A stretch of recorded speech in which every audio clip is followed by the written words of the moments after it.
It echoed. That was the worst part. It wasn't just a chuckle.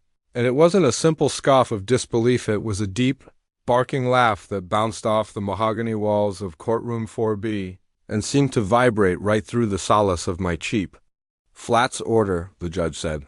But he sounded bored. I didn't look up. I couldn't. He kept my eyes fixed on the stack of papers in front of me. My hands were trembling so badly that the edges of the documents were fluttering like moth wings. "I'm sorry, Your Honor," Mark said, but he wasn't sorry. I knew that voice better than my own heartbeat. It was the voice he used when he was winning smooth oily. Mark turned to his lawyer, man whose suit probably cost more than my car, and whispered something loud enough for the microphone to catch. Asterisk, she thinks she's on TV. It's adorable. Really? Asterisk. Another round of stifled snickers from his side of the aisle. Tasted copper. I'd bitten the inside of my cheek so hard it was bleeding. "Mrs. Sterling." Judge Holloway sighed, adjusting his glasses. The fluorescent lights reflected off the lenses, hiding his eyes. "You are aware that representing yourself in a high-asset divorce case is highly inadvisable? Mr. Sterling has a forensic accounting team and senior counsel." I swallowed. It felt like swallowing broken glass. I stood up, my knees locked to keep from shaking. "I am aware, Your Honor," I said. My voice was small, barely a whisper. "Speak up, Elena." Mark jeered from the other table. "Don't be shy now." He was leaning back in his leather chair, legs crossed, looking at me like I was a stain on his expensive life. He looked at me the way you look at an old dog you're about to put down, pity mixed with impatience. I said, "I am aware, Your Honor," I repeated, louder this time. I placed my hand on the folder. The manila cardboard felt rough against my sweaty palm. "Mr. Sterling believes I am here to beg for alimony," I said, looking directly at the judge. The room went quiet. Mark rolled his eyes. He checked his Rolex. "He believes," I continued, "that I am a simple housewife who doesn't understand numbers, who doesn't understand business." I opened the folder. The metal clasp made a sharp snap that sounded like a gunshot in the silent room. But Mark forgot something. "Your Honor," Mark smirked. "And what's that, darling?" "That you forgot to sign the prenup?"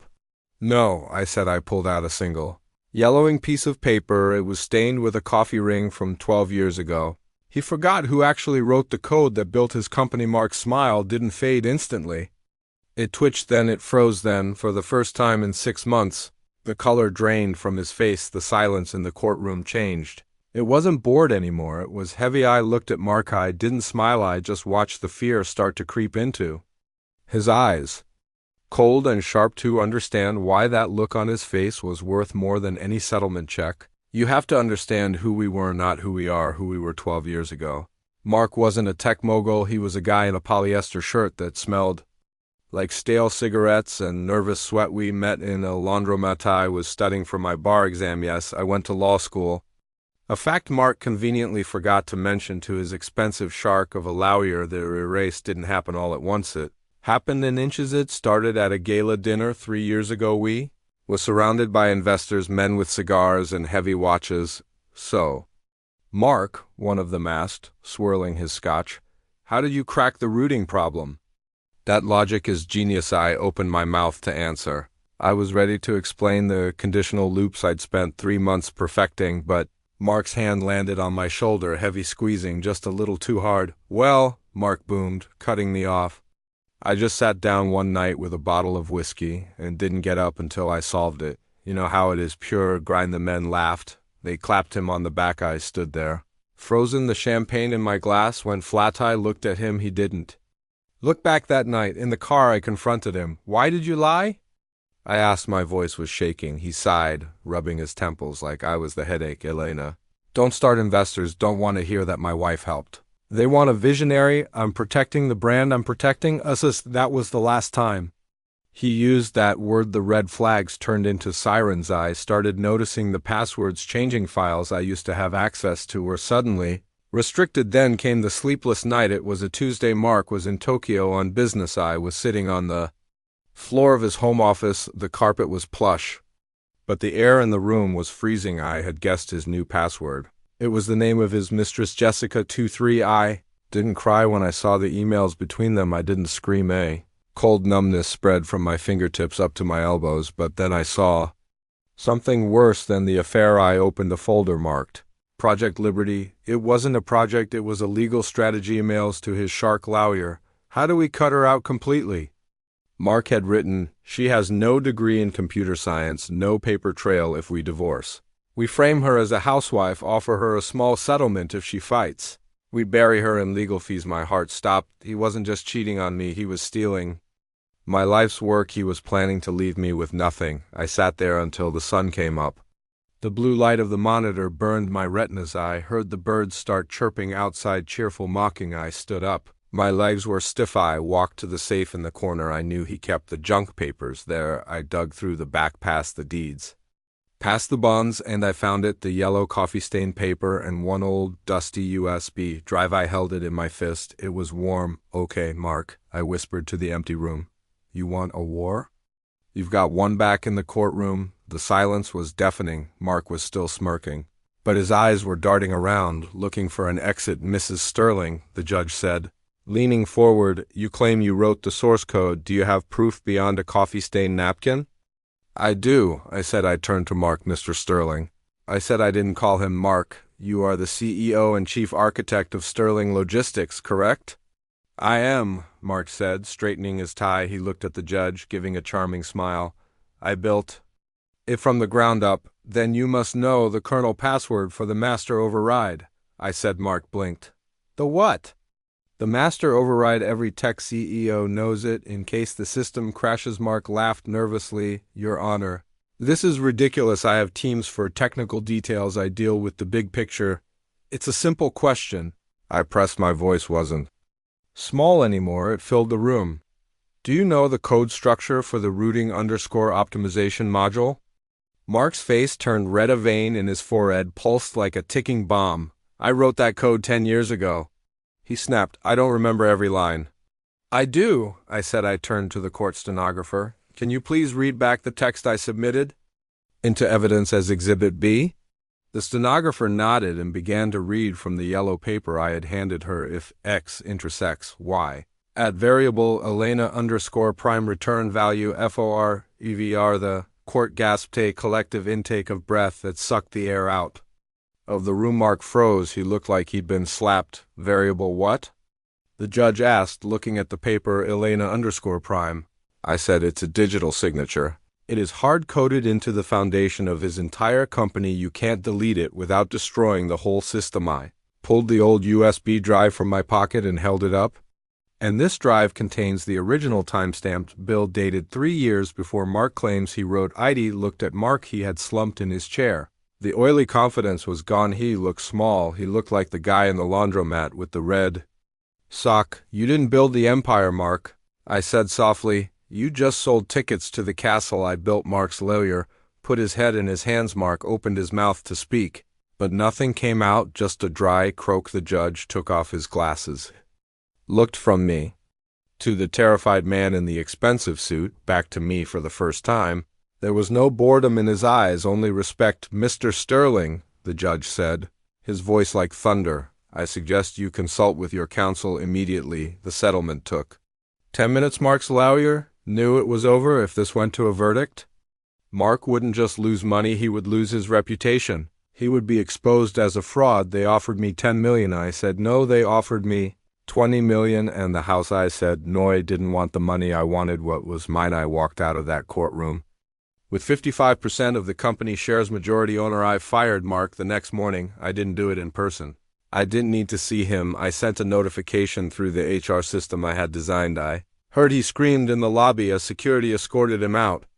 I heard he kicked a trash can over. I watched it happen on the security feed from my new office. His old office, the leather chair was too big for me. So I replaced the dark mahogany with light oak. I opened the blinds. Mark tried to sue me later. Of course he tried to slander me in the press, but the truth has a weight to it. It's an anchor. When the tech blogs published the code snippets showing Elena _prime buried in the software, the world stopped listening to him. He moved to a small condo downtown. I hear he's trying to start a crypto scam now. I still go to that laundromat, sometimes not to wash clothes. I go there to remind myself. I stand by the vending machine where I bought that terrible coffee. I remember the girl who was so desperate for love she gave away her genius for free. I am not her anymore, but I thank her because she survived long enough for me to take over. We are taught that love is about sacrifice, that to love someone, you must make yourself smaller so they can feel big. But be careful if you give someone a piece of your soul, make sure they are holding it with gentle hands, because there is a thin line between being a partner and being a stepping stone, and if you ever find yourself silenced, hidden in the background of your own life, remember this. The truth doesn't need to shout, it just needs to wait, and when the time is right, you don't just speak, you let the world gasp. He was trying to wash a red sock with his white shirts. I saved his shirts. He bought me a vending machine coffee as a thank you. It tasted like burnt plastic and sugar. But when he smiled at me, nervously tucking his hair behind his ear, it was the best coffee I'd ever had. We moved in together 3 months later. It was a basement apartment. I can still smell the mold. It was a damp, earthy scent that clung to our clothes no matter how much we washed them in the winter. The heating didn't work. We would sleep huddled together under 3 blankets, his cold feet pressed against my calves. I'm going to give you the world. Elle, he would whisper into my neck. His breath was warm. The only warm thing in that freezing room. I believe you, I'd say. And I did, God help me. I did. Mark had ideas, brilliant, chaotic, messy ideas, but he couldn't focus. He was like a fire hose without a nozzle, powerful, but spraying water everywhere uselessly. He wanted to build a logistics algorithm, something that would change shipping forever, but he couldn't do the math. He could sell ice to an Eskimo, but he couldn't write a line of code to save his life. I was working as a paralegal during the day to pay our rent, but at night, while Mark snored beside me, exhausted from networking, which mostly meant drinking cheap beer with potential investors, I was at the kitchen table, that wobbly table. One leg was shorter than the other, so we propped it up with a folded matchbook. I taught myself Python CI, took his chaotic scribbles on napkins and turned them into logic. I remember the night it finally worked. It was 3 o'clock a.m. and my eyes were burning dry and gritty from staring at the screen. My back ached so bad, it felt like a hot iron rod was jammed into my spine. I hit enter. Simulation ran perfectly, no bugs, no crashes. Mark, I whispered, shaking him awake. He groaned, rubbing his face. What? What is it? It works. He stared at the screen. Then he looked at me. He started crying, not a single tear, ugly, heaving sobs. He grabbed me, pulling me into his chest. I could feel his heart hammering against my ear. You did this. He sobbed into my hair. You saved us. We're going to be rich, and I swear to you, I swear on my life, I will never forget this. He kissed my fingers. One by one, the same fingers that had just typed the code that would make him a billionaire. We are partners, he said, looking me dead in the eye. 50/50ths, always I sacrificed my bar exam to manage the startup. In the early days, I answered the phones.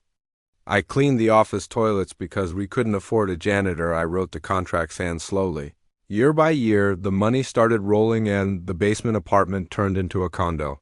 The condo turned into a mansion. The polyester shirts turned into custom silk, and the man who cried in my arms, he slowly disappeared. He was replaced by a stranger who came home late, smelling of expensive perfume that wasn't me. A stranger who started introducing me to people not as his partner, but as his wife, then simply Elena, and finally he stopped introducing me at alley, became a ghost in my own house, a piece of furniture he walked past on his way to the bank. But ghosts see everything, and ghosts, they remember